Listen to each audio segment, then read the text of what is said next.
What's good, everybody? You already know who it is and what it is. And if you don't, it's the one and only one, Fleeboy Jetson. And you're watching Voice of the Heroes podcast. So if you're tuning in for the first time, please don't forget to like, comment, and subscribe.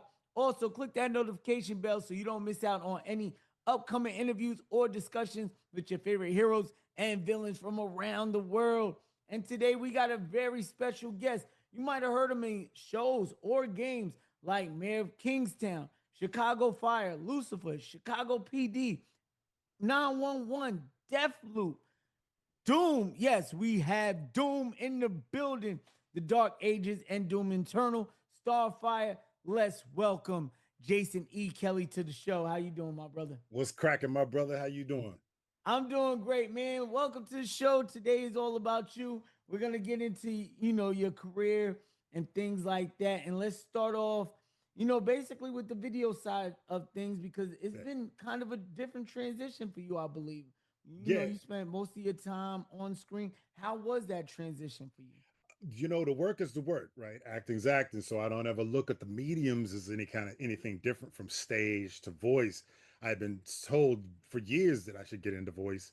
And when I transitioned, it was right before COVID.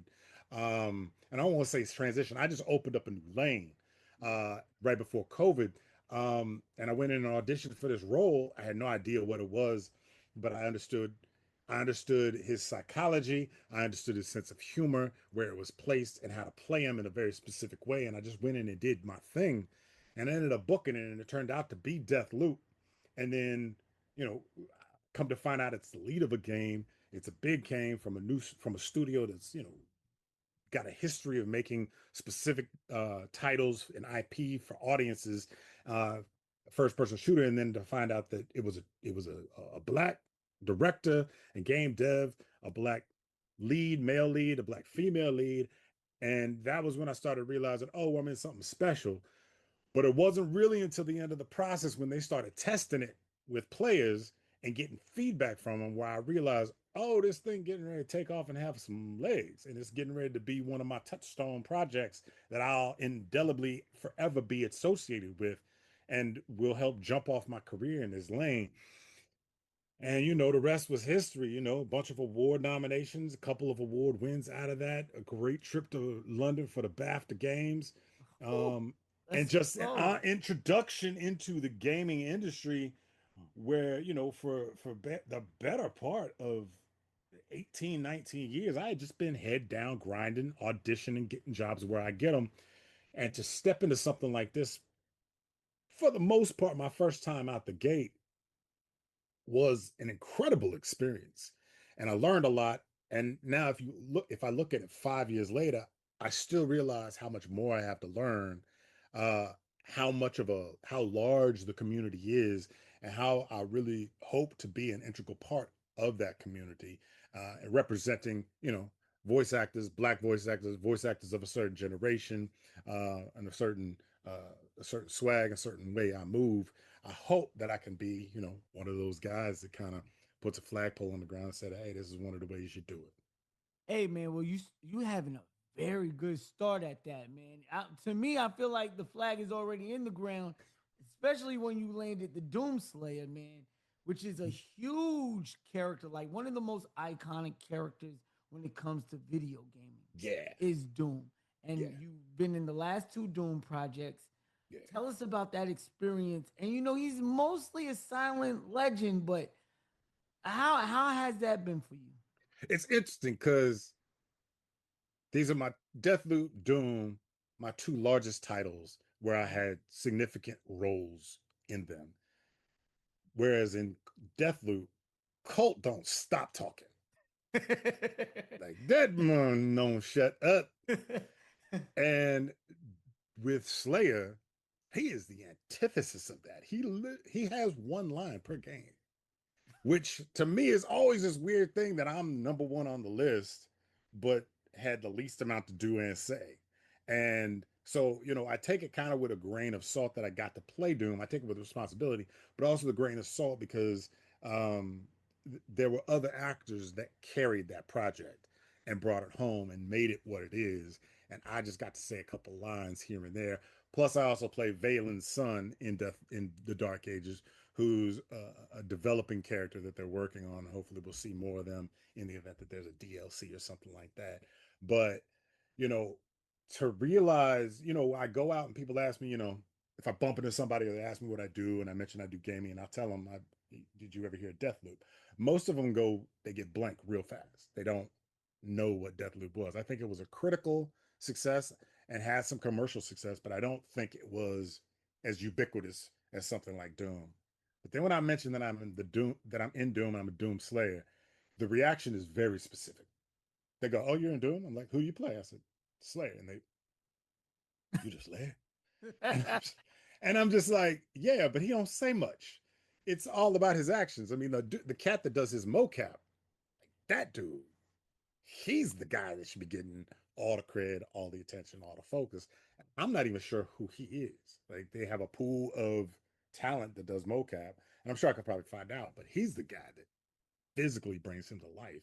And like, I want no parts of trying to do the mocap for that guy. Cause I go in there and probably mess it up. Doomslayer start having a swag, he start having a little dip in his hip. So I'm just like, I'll just stay on the mic for him. But to that end, it's an honor and a blessing to portray a character that is so iconic.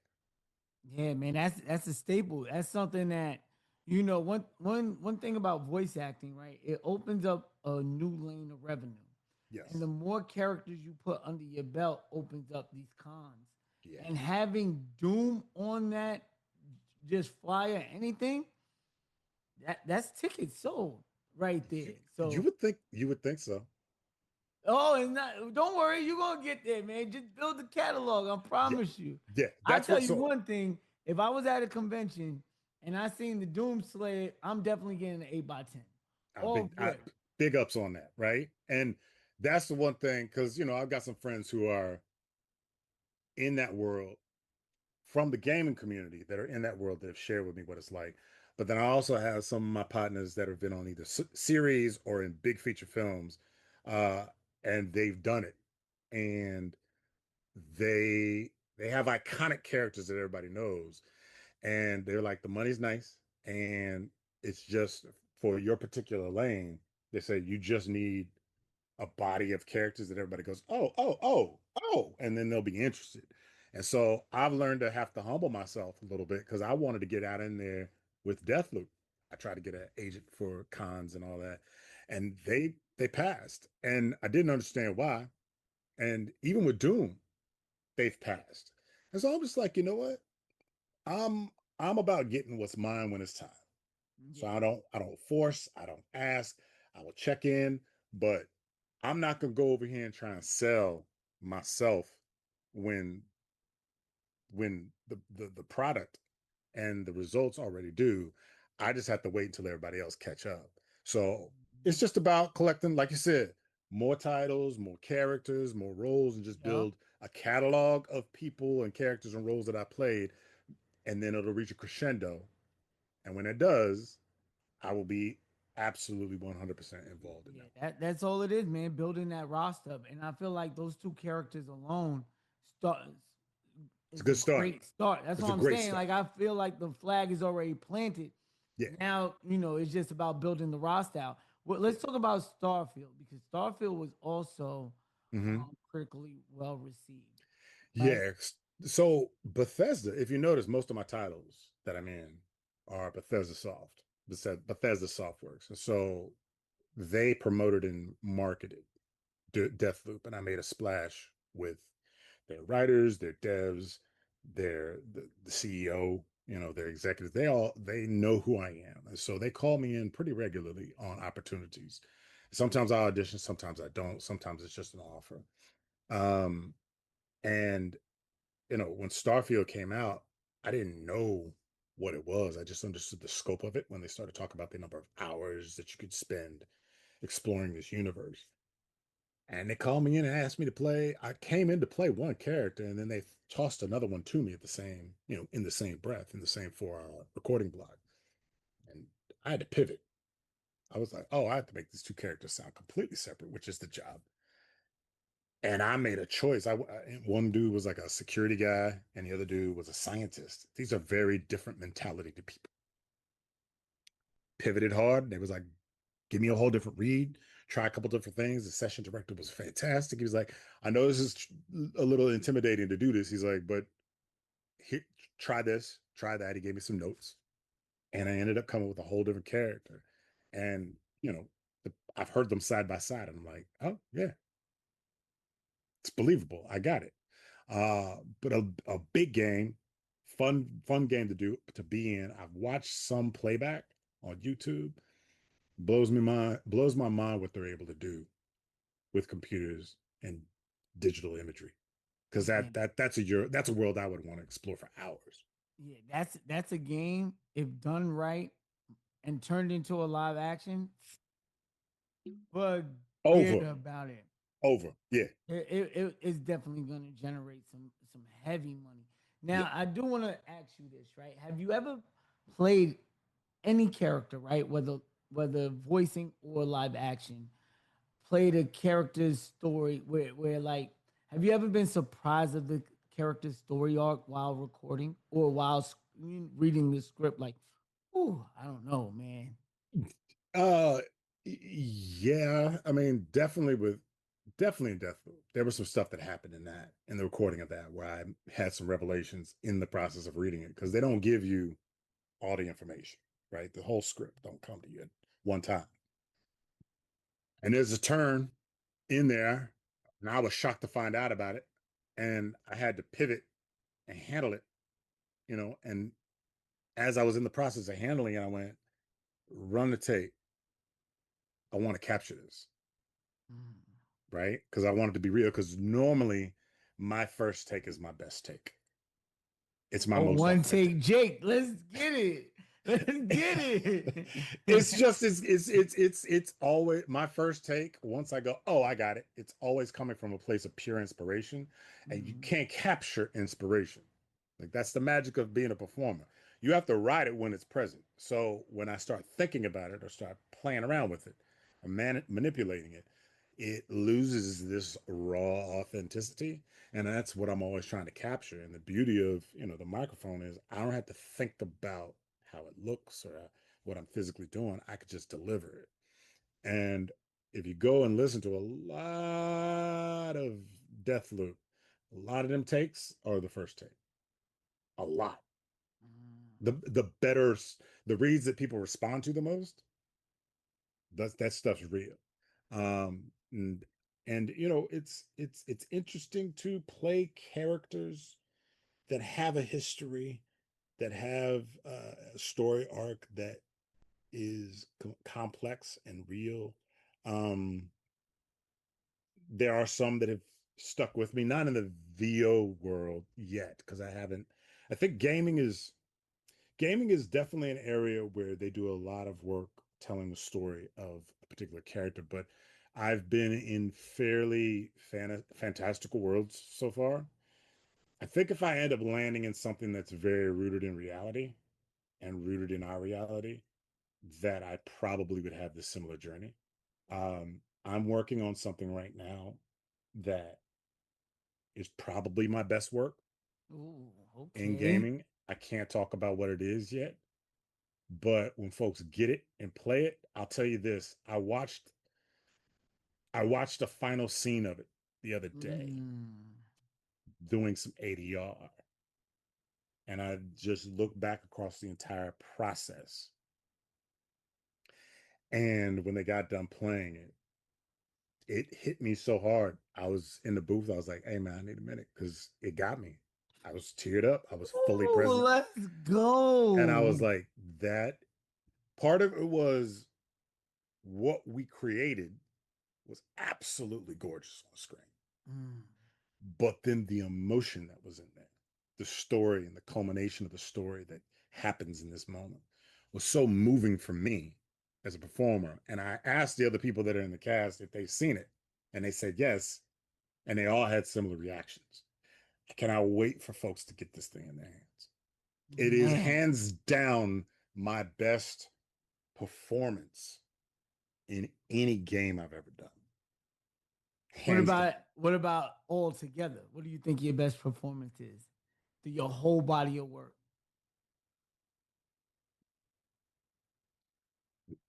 There's a short that I just got done doing that's in the film festival circuit right now called Homeward Dawn. Mm. And I play, I don't want to reveal it for those that might see it, but it's two gentlemen in a cell, in a prison cell, having a conversation over the course of a night. And it takes a story arc. And it's a powerful, powerful story. And it's only like 15 minutes, if that. And it's moving and it's powerful. And it's the first time I watched myself on screen and forgot I was watching me. And I'm sitting in audiences at film festivals full of people and I'm watching their reactions. And I'm not one to pat myself on the back. But there are interviews with Mr. Denzel Washington, where he will say, y'all out there, I'm the truth and you see it. I am good at what I do. I am excellent at what I do. I'm not there yet, but I understand what he's talking about now. Mm. This performance and the last handful of jobs I've done where I'm actually given roles with material, with arcs, with character development, with wants and needs and goals. I'm starting to see what I'm capable of. And we're 20 years in. I'm starting to see what I'm capable of, and I'm going, oh, my best 20 years are in front of me. My best 20 years are in front of me. There's going to be a rise of my career from where it's at, and it'll seem like I came out of nowhere on camera, and I didn't. But there's going to be a rise, and folks are going to go, who that? Who is this dude? I've been in audiences, and it's again, I don't pat myself on the back. This is not me. I have been sitting in the back of audiences watching this short film, feeling the wave of emotion going through the room and hearing people go, oh my God, that guy's a fucking star. And I've always wanted that, selfishly. But I've wanted it for the exact reason I'm seeing it happen now. It's for my work, not for anything else. It's not for how I look or what I've been in or what I've, who I think I am or some hustle that I've done on the side that gained attention. And I know I'm running my mouth a long time about this. Nah, go ahead, rock out, man. This But is your like story, I'm and we here to listen to it. passionate. I'm super passionate about doing the work and achieving greatness because you're chasing it and then it shows up and you go, oh, okay, okay, okay. I know where to put myself in material that resonates with people. And I know where my strengths are at. I know where my weaknesses are at. But that project, Homeward Dawn, is probably not probably, it is my best on camera work. Hey, Period. I And love it. anybody that sees it, they'll be like, I see why you said that. When is it dropping? Is it still It's like, already out. It's oh, already it's out, out but right it's now? it's in film festivals right now. So you can't really you'd have to go to a film festival where it's at Oh, to see and it. see it. Um and the director plucked me. I had produced, and here's what's dope. I self-produced a short film the year before Homeward Dawn came out. We did it during COVID. It was a play that I was an understudy in LA. Then I became one of the leads in LA. Then we took it to New York to a small play festival. Did it in New York, 2013. Came back. It went dormant. Fast forward, met a cat named Josh Baton, who's one of the dopest actors in LA that I've ever worked with. He was on The Pacific. Came up with Barenthal and all those cats. Um, he's on The Penguin, and then he's Man, what a good on show that was. what a great show, right? And he's a phenomenal character actor. And I was like, he wanted to do something with me, and I wanted to do something with him. And I was like, hey, man, you got a little bit of money? Let's get with my boy Cam, who wrote and directed, and let's make this film. We shot 90 pages in 3 days with the goal of making a feature. We ended up having to condense it down into a small featurette, but it was really, really good. And we put it in film festivals, and we got into a few, and he's phenomenal in it.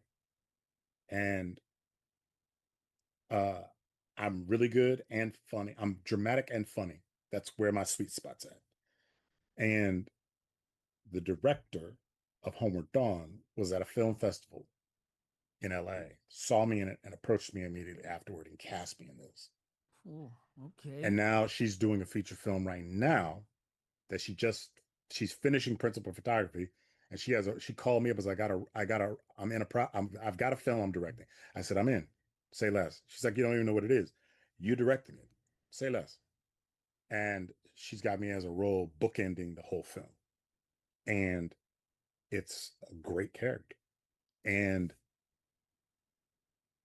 when you put yourself out there and take ownership of your work and your craft and your voice, it's amazing the miracles that start unfolding as a result of that.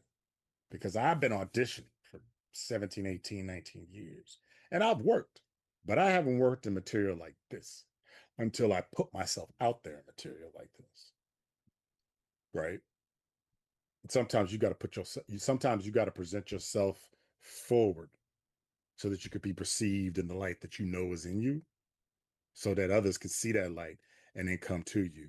And every job that I've been on, this has been the toughest year I've ever had corporately in my acting career. Is that a Haven't made a good lot thing? of Is book. that a good thing or bad thing? Financially, it's a bad thing Oh, because I make a good amount of money working, right? yeah. Financially, it's a bad thing, but creatively, it's the best thing that's ever happened because I've been Let's saying yes go. to the jobs that have been coming to me that are independent, that are short films, and the roles are all like I'm number one on the call sheet. Let's go. So I'm exercising that muscle now on these sets, seeing how I move. There's no ego involved. And I went, oh, there's no ego involved. Okay. Mental note, when I get my first feature film, that's a studio film, no matter what number I am on the call sheet, there's no ego involved. Let's serve the material. Let's serve the vision. Let's serve the story and move that way. Let the ripple effect of that be the wave that I end up riding to my success, to the peaks of success that I want to reach. Because I'm still very ambitious, right? And I still firmly believe the best 20 years of my career are in front of me based off of the groundwork and the seeds that I've planted for the last 20 years. And we here for that ride, man. I ain't even gonna Hey, lie. Don't forget about us when you hit peak, man. bruh, you will Don't- be one of the first podcasts I do when it Let's pops off and go. folks are like, yo, JK, he blew up. We coming back here. Let's get it. Now, I do want to talk about some stuff, man, because you've been in some. I'm not even gonna lie. My mother would have loved you, especially like rest in peace to Mama Dukes, but she watched a lot of your shows, right? Okay. Um, so now I'm gonna talk about before I get to hers and one of her favorite movies. I'm gonna talk about Heroes. You was in Heroes, right? Yeah. And for those who don't know what Heroes was, I feel like it really kicked off what we have today. Don't get me wrong, we had our Blades, we had movies, we had our Fantastic Four, X-Men, things like that. But before we had the Arrowverse and all of that stuff, we had Heroes. Yeah. I forgot what network it came on. I believe NBC. NBC. Yeah. NBC. And man, if y'all haven't seen it, please check it out. Especially, I think it was 2 seasons, and then they did a A reboot. I third. think. They Yeah, did. They did. I think they did. Yeah, they did 2 seasons and like a third season and a half, third one that didn't really get legs. But the first season and the second season were phenomenal. yeah, Um, masterpieces. yeah, I mean it. That show like like it's one of those shows that took us out of reality TV and got us back to scripted drama. Yes, it did. Because Right? reality TV at that time was monstrous. It was ubiquitous. It was everywhere, and it was getting to that point where you're like, all right, enough. Hey, it's getting like that even right now as we speak. I think we're Yeah. seeing the return of it because my God, between YouTube and live streaming and the Love Islands and stuff Mm-hmm. like that, man, I think we're seeing a resurgence of that. But you was on Heroes. What was your experience like during the process of such of a cult following show like that? Now, keep in mind this is 2009. I am 4 years into my journey as an actor, and it's one of the first. It's one of my first day player gigs that I booked. It was my first recurring day player because they had me come back a couple days and a couple episodes in a row. They called me back for a third, but I was in the middle of something and I couldn't do it. But I was very aware of how it was culturally affecting the viewing audience. It was the water cooler. It was the thing that the show everybody talked about over the water cooler, and we hadn't had one of those in a long, long time. It had been, for the most part, procedurals and reality TV for the better part of a decade. And this is 10 years into American Idol and everything that came with that, and 10 years into procedurals. And ironically, I was cast in the CBS Diversity Comedy Showcase. It's a showcase that they put on for comedic actors, and we were in the throes of rehearsing for that. And on the day I got a phone call to go audition for Heroes, another friend of mine got an opportunity to go audition for NCISLA when it was the pilot. This is how long ago we talking. She went off and did that, didn't get it, which is fine. They went a different direction. I went in and read for this, and then got a phone call 2 days later that I got it. And here I am on the show, and I'm working with Milo, and I'm working with Grunberg, and they're on set. So my scene isn't with them. They're like leaving just as I show up, but they're there, and I'm watching them work. It's one of my first times being on a set of this scale, right? Hella money being put into this thing. Everybody's eyeballs are on it. I want to say that the direct, I could be wrong, this I had to double check, but the director on this particular episode was a brother. And what's his name? Running back Eric Dickerson came in from the Rams. Hall of Famer Eric Dickerson played in the 80s and 90s. He comes in, walks on set, and I immediately knew who he was. And he's like, "Hey, what's the brother?"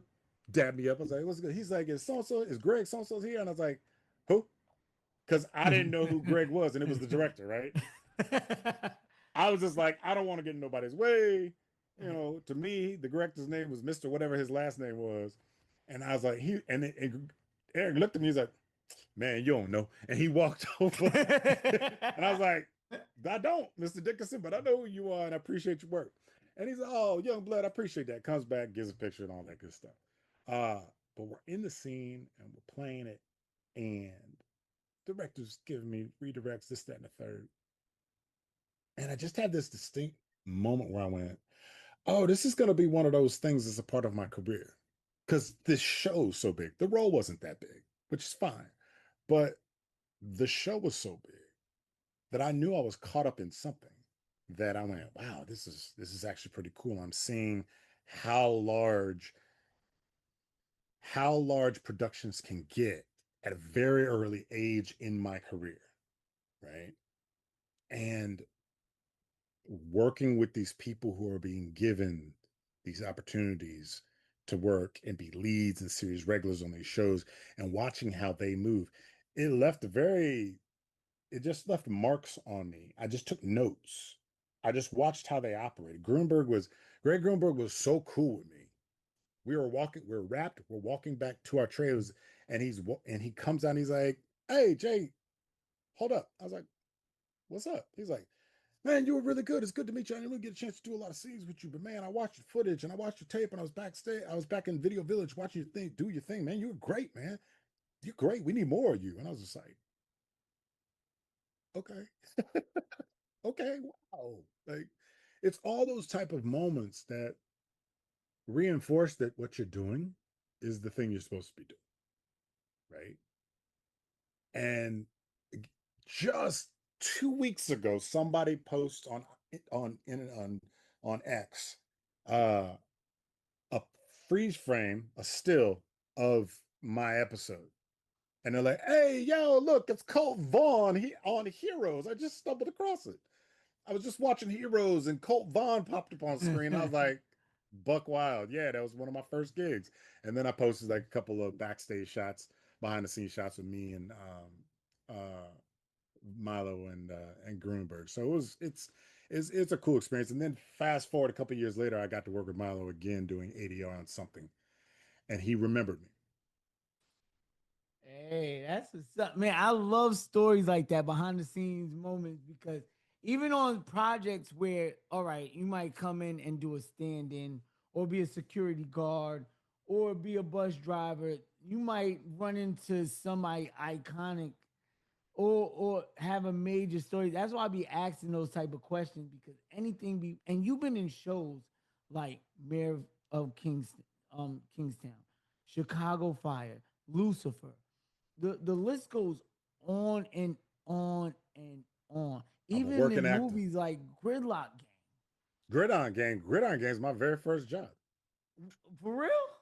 So Let's I go. That's amazing, just to be in that type of, it was insane. man.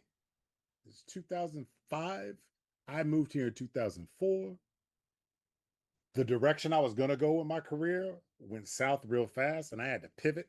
My roommate at the time was in the industry doing stunt work. He actually did Cuba Gooding's stunts in Jerry Maguire. And he was friends with the cat over at Central Casting. It was like, yo, JK, if you want to like figure out a way to make a little money, you can go do background work. And I was like, I bet. I didn't even know what it was. I was just like, I need to make money. So I started doing background, and I got the way back then you could get vouchers on a network TV show, and once you got a certain number of vouchers or credits, and you had 3 grand plus to join the union, you could join the union.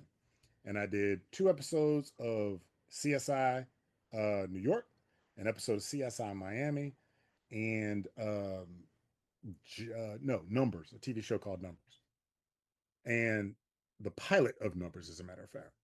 Got my credits, joined the union. I was like, all right, bet I'll just do background until I figure things out.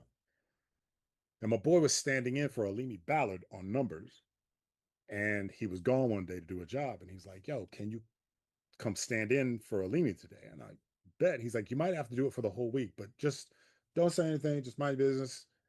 Introduce yourself to him. He'll make sure you're taken care of. Meet Alimi. We're cool. I'm standing in. I don't know what standing in is at the time because I wasn't an actor. I was just there trying to earn. And Alimi's like, what you trying to do? I said, huh? What you trying to do? I was like, I'm trying to get this check, pay this, pay this rent. This is what I'm trying to do. And he starts laughing. He's like, are you an actor? I was like, no. He said, have you thought about it? I was like, no. And I said, I think it's cool, but it's never been anything that crossed my mind as something that I could do at this scale. I had acted prior to in like junior high and elementary school, but it was not something that was there. And he was like, okay. Is it, tell me your name again? Told him his name. He's like, all right, bet. Here's my information, man. Stay in touch. I was like, all right, bet. And I did. Put that one to the side. About 4 months later, it's summertime. I get a phone call. Hey, JK. Yeah, are you free this whole summer? I was like, I got nothing but free. What you got? And he's like, possible opportunity for you to do a stand-in gig on a feature film. I said, say less. What is it? Where is it? He's like, I'll let you know. Just hang tight. Stay by your phone. He hits me up a little. He hits me up soon after that. I have to be a certain place at a certain time, way out in the sticks, like Thousand Oaks. I'm like, God, where's Thousand Oaks? And I said, it's way out of LA. It's like way out of LA proper. It's on the verge of being in another county. I was like, all right, I'll drive out there. So I drive all the way out to this university where there's this football field, and I'm just kind of standing around not knowing what's going on. I see people standing around this one person. I was like, that must be the director. Mind you, I don't know what it is. I just see football players everywhere, right? I'm just like, what the hell is this? And I look up, and I don't, yeah, I think Xzibit was there. And I went, what is this? Is in the heyday of his Pimp My Ride. I was like, what is Xzibit doing here? I don't know anything. I'm like, hey, what's up? He's like, hey, what's up? And I was like, so dog. And I they are out scouting the field to do all this stuff. And a second AD comes up to me and she goes, you know, I'm the second AD. This is what my job is. That's the director. I'm sure you know who that is. It's Xzibit. She's like, listen, it's looking like you're gonna get the job. Um, just stay out of everybody's way. Don't talk unless spoken to. Don't speak unless spoken to. Do whatever it is you're asked. Be here on time and just make yourself available. And I'm like, yes, yes, yes. And then the don't speak unless spoken to part, I went, no, because I don't play that. Like, I'm not interested in y'all's pecking order like that. I am not nobody just because you don't know, right? So we're in the back of the van, driving somewhere to do something, scout something, and I'm in the back of the van, right? Everybody's over there talking about, and I to this day I can't remember the details of what it was, but they were all throwing around ideas. And I went, well, what about this? And she turns and looks at me, and I went, and said, what'd you say? The director goes, what'd you say? I said, what about this? What's your name? JK. Who are you? Who am I? To the AD, who am I? You're stand-in for Xzibit. I said, I'm a stand-in for Xzibit. It's a good idea. Thank you. That was it. I got the job. She looked at me like, Amazing. she looks at Was me like she was going in her brain. He's going to be a problem, but he's not a dummy. Fast forward, first day of work. We are on a field at a boys' prison in Malibu. And up comes The Rock. And I'm going, oh shit. What is this project? It's Gridiron Gang. What is this about? True story of a high school football coach who took a team of kid inmates and turned them into a football team and won a championship with them. I'm like, oh. And he's, hey, how you doing? I'm like, hey, how you doing? It's nice to meet you, blah, blah, blah. And he's standing there and shooting the shit. And I'm just like, because in my mind, I've only experienced him on a screen, right? And I was starstruck in the sense that I just didn't know how to interact with this individual. So I was just like, and I'm an alpha and in a frat, and he saw my brand, and we talked a little bit about that. And Xzibit came up, and he was doing his thing, and I was just like, okay. Whole summer long, I'm standing in on this movie for Xzibit, doing like just whenever he's not there, and they're focusing on Dwayne in the scene, they have me standing there, and I'm just standing here, standing in, and I'm seeing the whole process of a movie get made from start to finish. And that's the point of this whole story.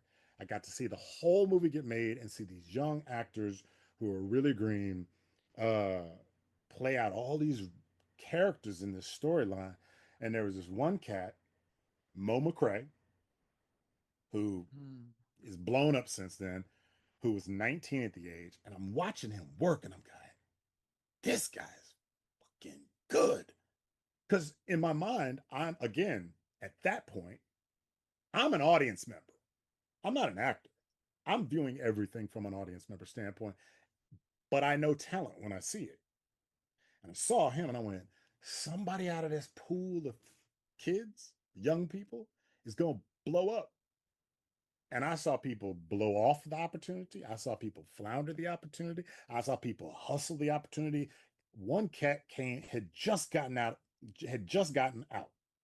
like just gotten out, was playing background in this, and he parlayed that into a career as an Whew, actor.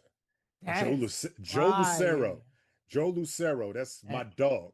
He was that hella is cool, fire. And let right? me ask you a question, right? Speaking of blowing up, at the time, Rock wasn't a blockbuster like Nope, he is now. Like, not like he is now.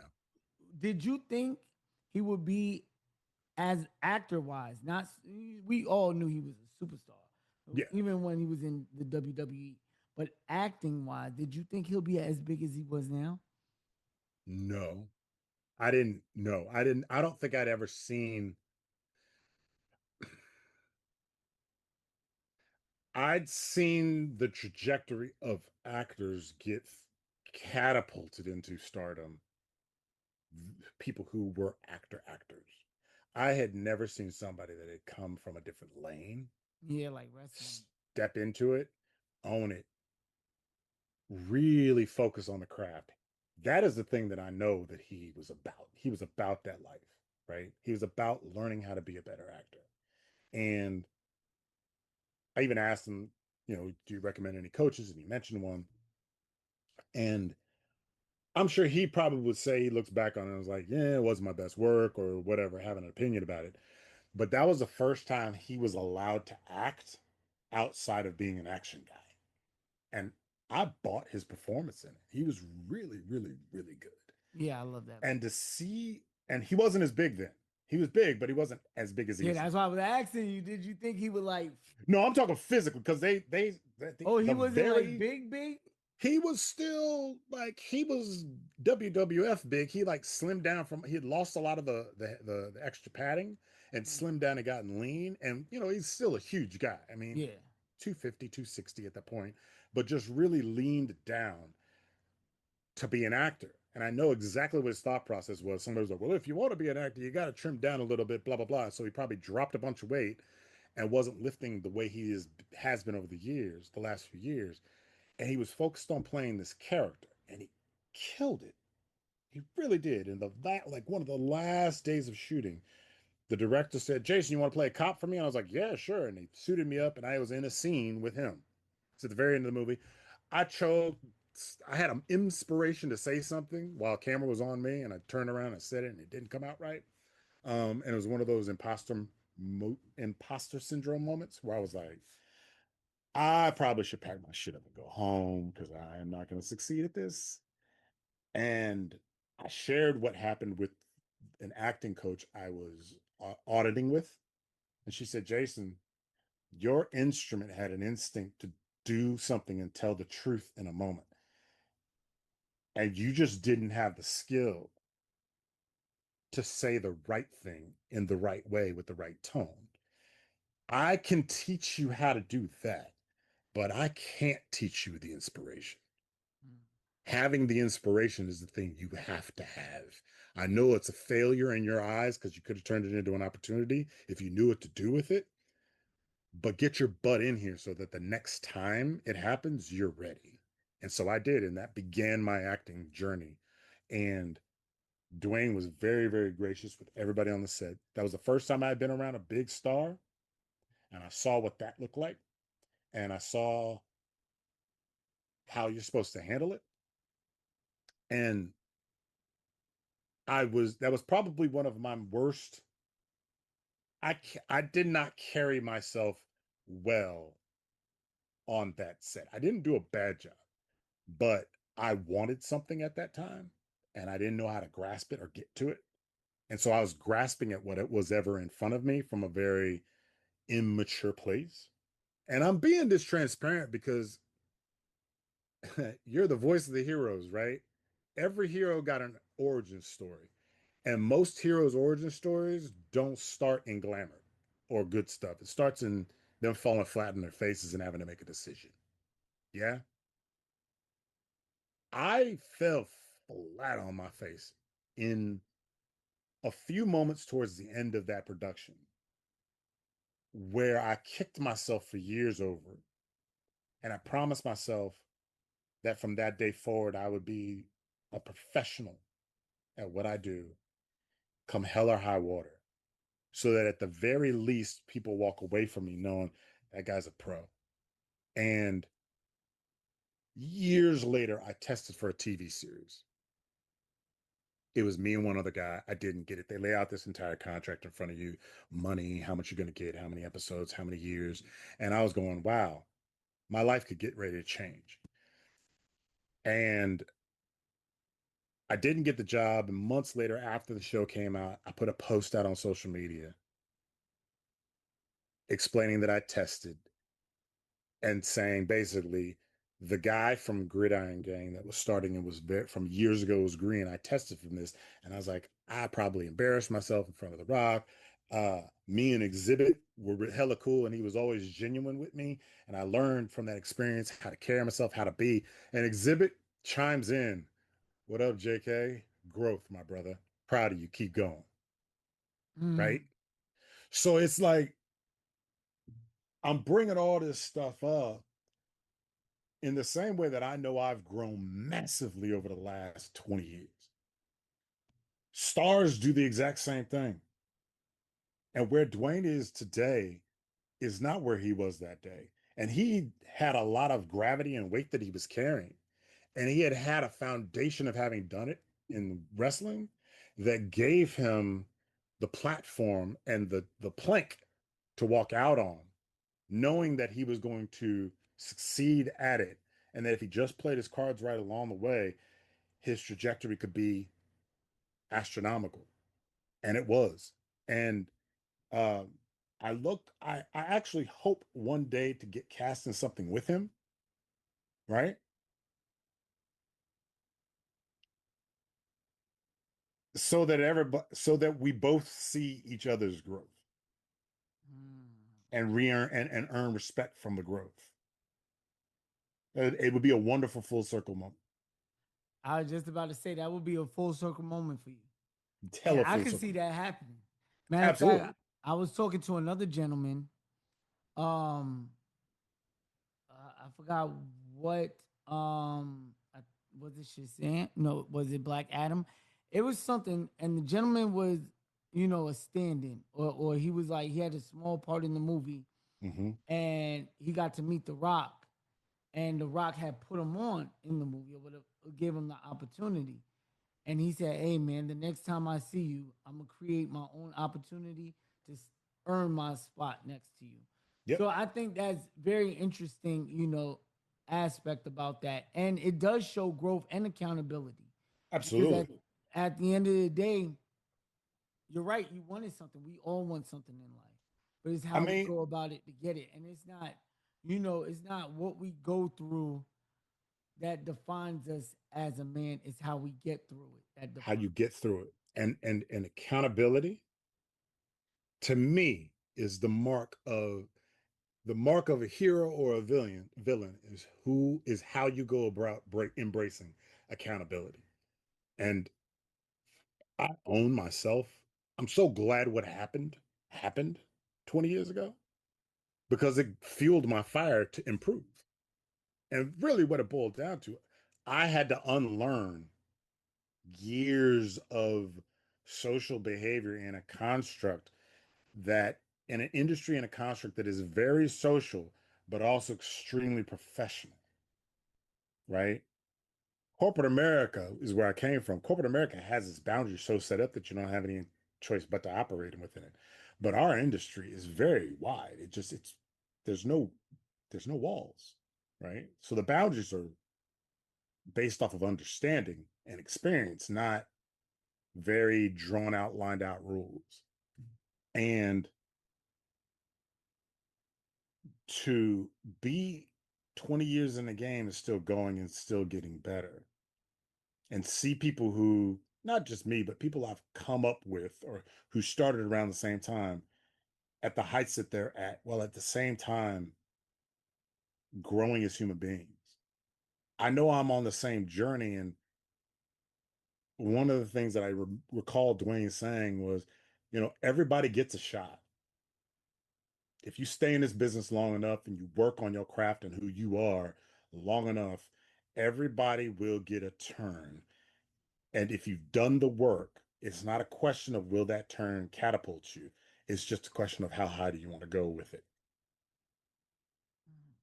And I've not ever been as humble and grateful for where I'm at and what I do these days.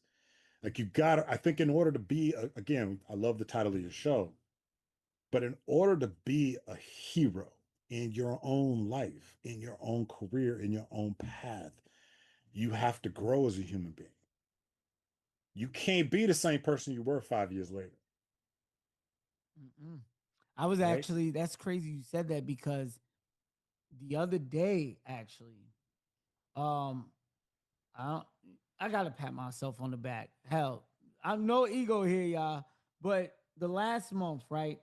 I worked really hard for this. I didn't never really took it that serious the past year, but this year I have been doing interview after interview, trying to, provide, you know, great questions that Yeah. spice up the interview a little more. Because I didn't go to school for journalism, and I come from streaming. So trying to pivot from playing video games and doing my little rage baits and all that stuff that I do to a more professional standpoint has been a little difficult as a transition for me. But it shows so much growth, and within that growth, I removed myself away from certain people, individuals, and places. And within that process, in the matter of 3 weeks, that time of recording right now, y'all, is August 1st. So within the last 3 weeks, I've got sponsored and partnered with G Fuel, Bandai Namco, and Ubisoft, which Bet. I was looking at my Facebook the other day and I seen a post from 10 years ago and saying, I know I'm destined for greatness.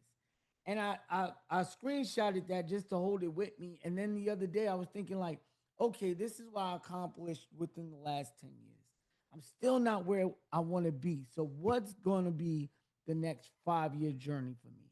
Right. And now I'm thinking about that. So that's crazy you said that. And I would tell every hero out there or villain, y'all know how we do, man. Because some of us, are like you said, man, it really just depends on how you view the world. But no matter what it is, I feel like if you don't have a plan in place, Yeah. it's Yeah. really difficult to navigate through this life. Absolutely. Absolutely. I mean, you know, I probably am I'm gonna keep it a buck. I know I'm one of the few actors few people that looked at this industry and went, I can make money doing that. I didn't hesitate. I was naive enough to believe it Mm. and committed enough to take action. And I won.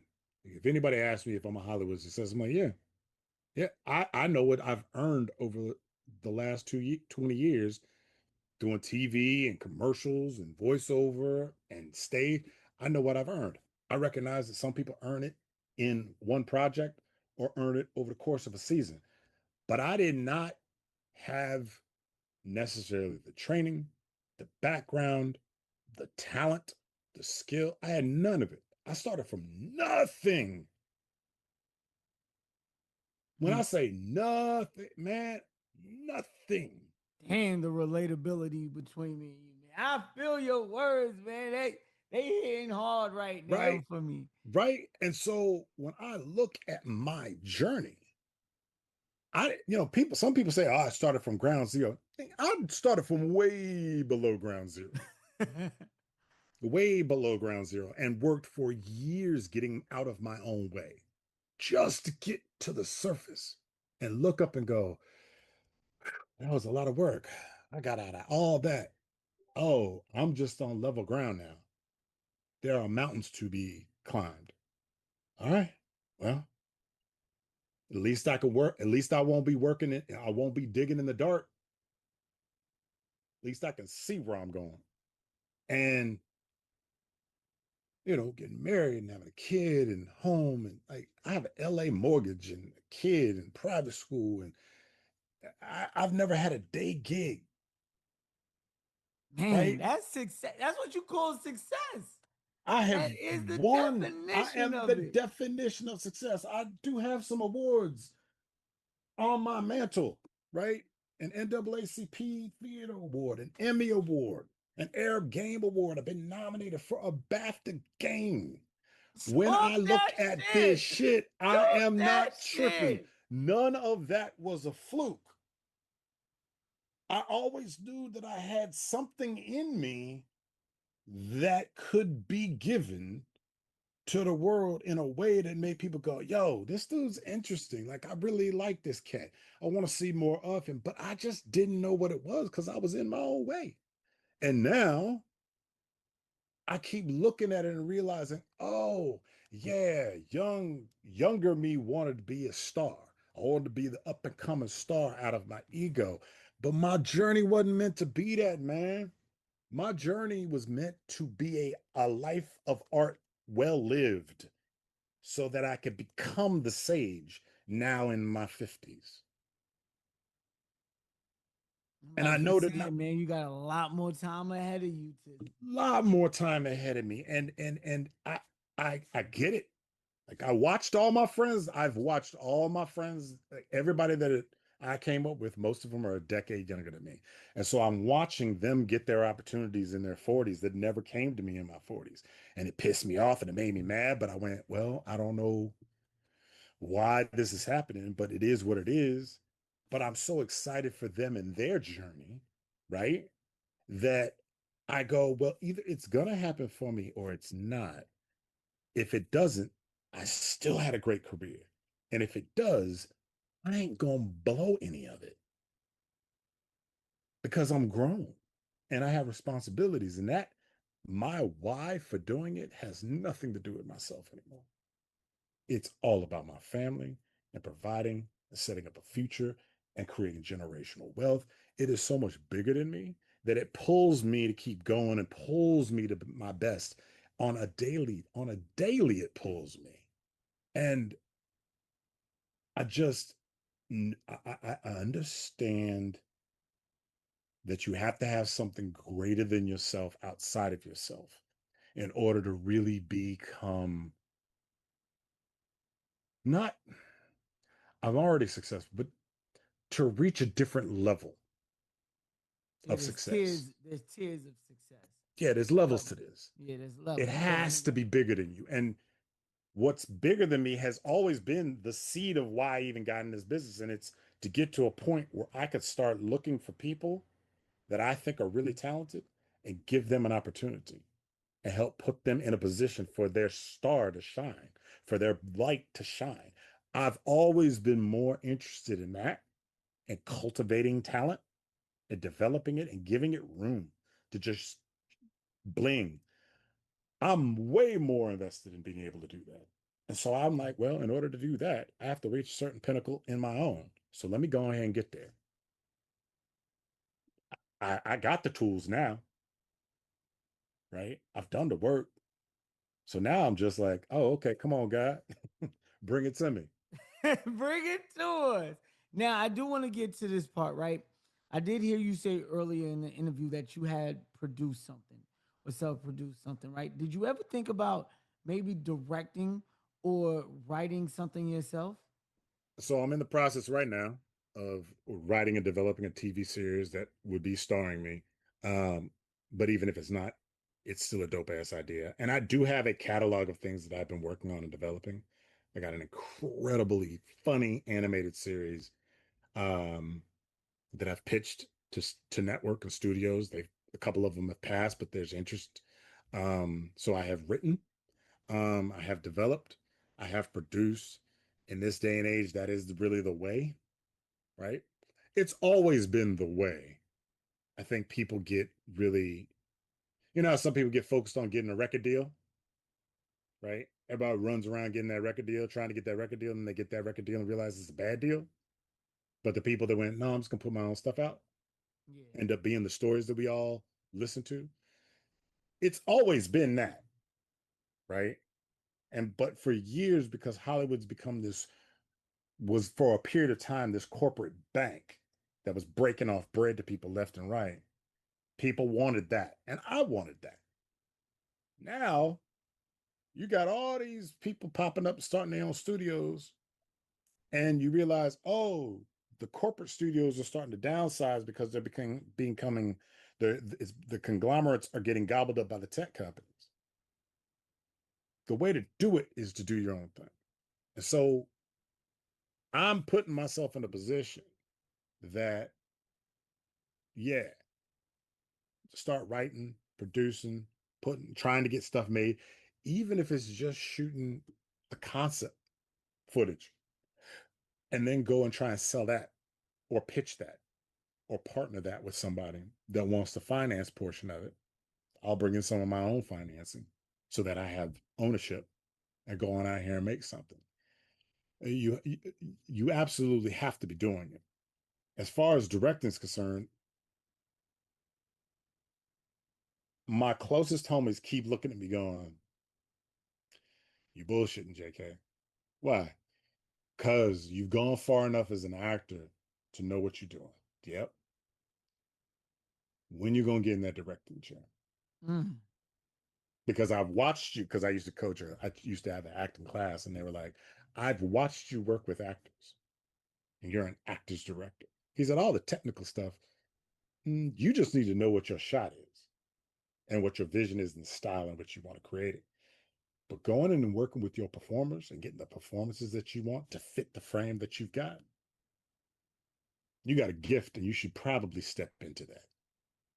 There's technical stuff I don't know nothing about, and I'm going to get humbled and I'm going to embarrass myself. And I got homies that are major directors right now, right? And the thing about directing, like, you're putting you out there in every way possible. And if it works and if it falls, it's Yeah, on you. because the director is like the quarterback. Yeah. It- And it- I've never really been the quarterback Mhm. in anything. I was a running back in high school, defensive back. Like, I've always been better at reading to stop versus reading to advance the ball. I was a better defender than I was an offensive player. But, and I thought because of that, I probably should just not even think about directing. One of my friends was like, no. It's like, why you think those D-backs that are out there shutting people down are so good? Because they understand the quarterback position better than the quarterback. Damn, you just killed that. Hey, you just killed that analogy right there. Right? And he said the only difference, he's like, look, only difference between a Tom Brady and Deion Sanders is Deion didn't have an arm, but was just as effective as a D-back as Brady was as a quarterback.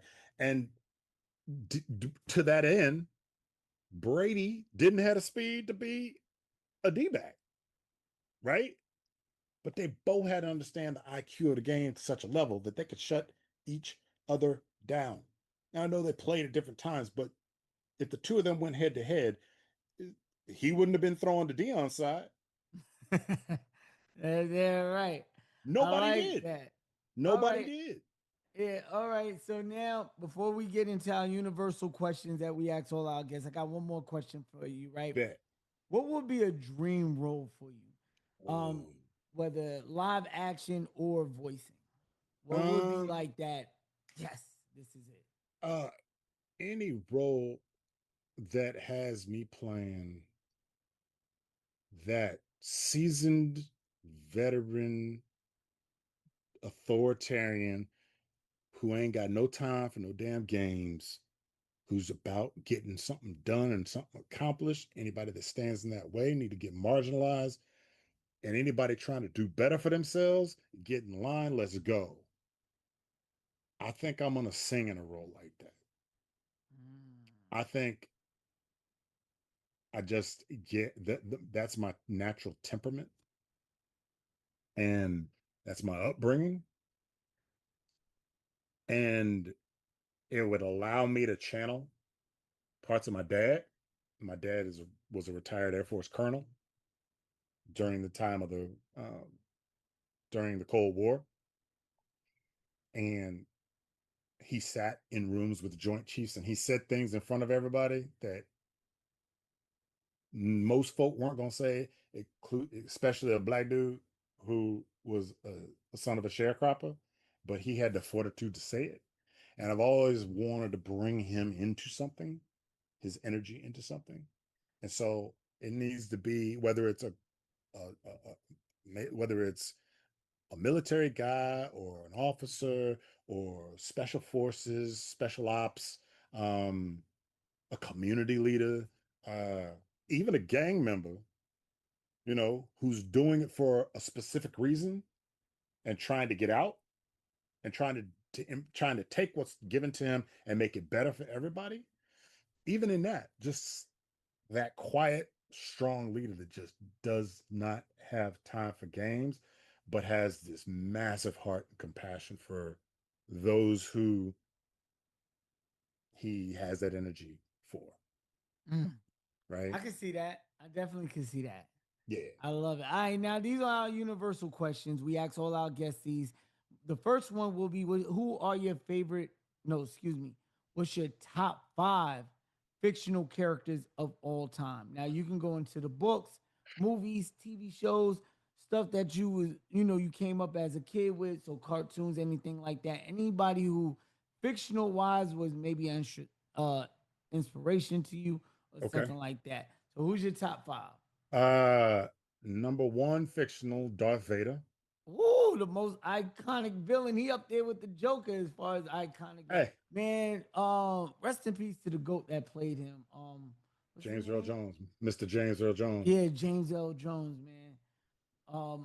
So Darth Vader would be one. Darth Vader, definitely one. Uh, Indiana Jones. Yo, that's two interviews in a row. We got Indy, man. Hey, Come on, man. Harrison Ford getting some love. Matter of fact, Rachel Kimsey, I did an interview with her, and she literally just hit Indy. All right, so you got Indy and Darth Vader. You got any Darth Vader. Um, uh, Trying to go back through my catalog of stuff at different ages. Oh, um, Denzel Washington's Malcolm X. That's not a fictional. Neither one of them, though. This is, but I that's true. That's it's a hell of a good performance. Probably one that's. of his best. But then okay, because well, see, and he's real too. The cat that he played in Glory, he Yeah, was right. He's real also. Um. he Oh. played. Oh no no no! Morgan Freeman in Shawshank Redemption. Ooh, Come on, come yeah, on. that's Uh, fire. That's fire. That's a uh, good one. Walter White Walter from White. Breaking Bad, Oh, breaking! My God, man. Yeah, that was fire. hands That was down. fire. And then what's his name? Uh, Rod Tidwell from Jerry Maguire, Mm, Cuba hey, Gooding's character. hey, I'm not even gonna lie to you, man. I don't know what happened to Cuban Jr., but that movie right there, I remember my uncle had it on VHS. Hey man, don't at me if you don't know what the hell a VHS is. Yeah, I'm unk status right now. I just hit 40. But if you don't know what that is, right? It's a cassette. You know what I mean? We used to have a cassette back in the day. And I remember Jerry Maguire was one of the few joints that he used to keep on the shelf. And I put that movie in, man. That is one. Tom Cruise is in that, right? Tom it's Cruise. his film. Phenomenal, Yeah, that my God, phenomenal, that's a good one. Great, phenomenal. great five, man. I like that. All Thank right, you, now we're gonna switch up this next question. Is usually what's your Mount Rushmore of voice actors, but I think for this specific interview, I feel like the Mount Rushmore of actors is a more better question for this. So if you could pick your goats of the goats, your top four actors of all time, who are your goats? Mr. Morgan Freeman, Mm. Mr. Don Cheadle, Mr. Bryan Cranston, All right, that's a good Mr. list. Mr. Giancarlo Esposito. Oh, I'm surprised you ain't put Denzel on there. I'm surprised. I dig Denzel. I really do. I always have. I know he's a goat for most folk, and he is so far up there for me. And he created a lane for so many people. But I love actors who absolutely just disappear into their characters and are chameleons and like where they go. I've Mm, always been drawn to that. And I'm drawn to it because I can't do it. yeah. That's just not what I do. And so I sit there and I study them. And Mr. Freeman always sounds like himself, but I've been watching him since I was a little kid on Sesame Street. I mean, Electric Company, when he was Easy Reader. And I remember his whole journey and when his role in Street Smart opposite Christopher Reeves in the 70s, my God, where he's paying a pimp, he disappeared, totally disappeared, and became this pimp. And he was terrifying. And then on the heels of that, like on the heels of that, he did Glory after that, and Driving Miss Daisy, and Lean on Me. And I was at such a young age that he was the one that was presented to us as the lead guy. And there was something about his performances that just always resonated with me. Always resonated with me. And again, I was a boy, baby boy, like 4 or 5 years old when he was on TV on a kids show, and he taught me how to read. So there's a connection I got there. Mm. First time I saw Don Cheadle was in Colors. Don Cheadle is such an amazing I think he's underrated as a month. Like He is I don't know that he's underrated. I think he's underconsidered. mm, There are jobs that he should have lead roles that he should have been had that he didn't get. And man, his role in Devil in a Blue Dress, his role in Colors, he was terrifying in Colors. He was playing the leader of the Crips back then, and I can't remember his name because it's been so long since I watched it, but he was terrifying to me.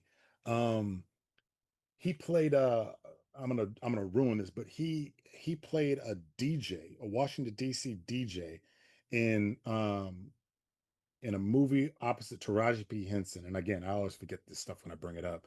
But I think it's like Call My Name or something like that. But he played this character from the 70s and 80s that was so cold, he just disappears.